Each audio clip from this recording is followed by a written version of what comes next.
সব ল'ৰাকে যে ধুনীয়া ধুনীয়া ছোৱালী লাগে, আমিবোৰ কি তহঁতৰ বিয়াত বিয়ানাম গাবলৈ জন্ম হৈছো নেকি?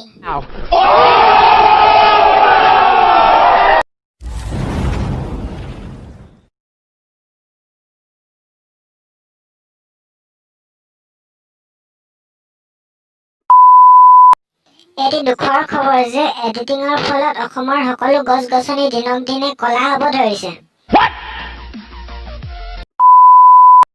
অপেক্ষা কৰাটো কিমান কষ্টকৰ সেইটো কেৱল মোবাইল চাৰ্জ দিলেহে বুজিব পাৰি।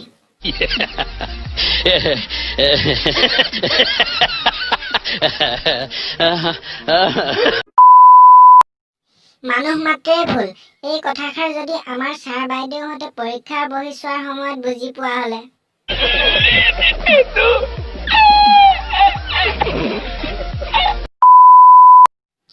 সিলিং ফেনে গৰমৰ দিনত অকল বতাহে নিদিয়ে, ফেনৰ শব্দ প্ৰেমিক প্ৰেমিকাবোৰৰ ৰাতি কথা পতাত সহায়ো কৰে।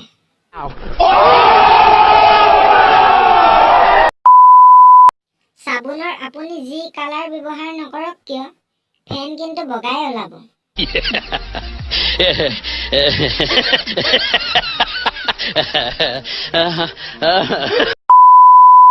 আই হেভ এ গভীৰ প্ৰশ্ন, কান্দিলে যে চকু পানী সৰে, তেন্তে হাঁহিলে কিয় দাঁত সৰি নপৰে?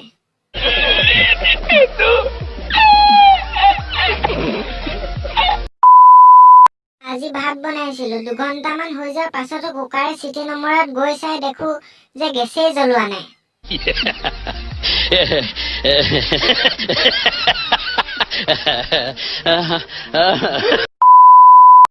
শুনিছো ভৰিত তিল থাকিলে বিদেশ ভ্ৰমণ কৰিব পাৰি।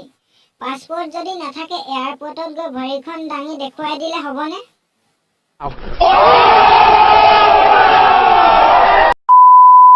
যদি আপুনি চাউলৰ ভাত খায় চাওক ভিডিঅ'টো। নহয় আমি ৰবাব টেঙাৰহে ভাত খাওঁ।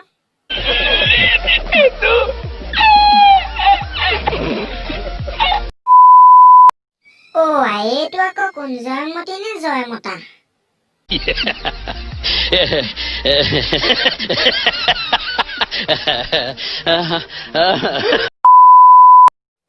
Someone, ঠাণ্ডাৰ দিনত আমি কি পৰিৱৰ্তন দেখিবলৈ পাওঁ?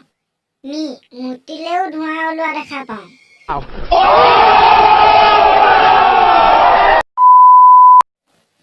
এটা মাছ পানীত ডুবি গৈছিল, মই পানীৰ পৰা উঠাই আনি মাটিত থলো, এতিয়া সি আনন্দত জঁপিয়াই আছে।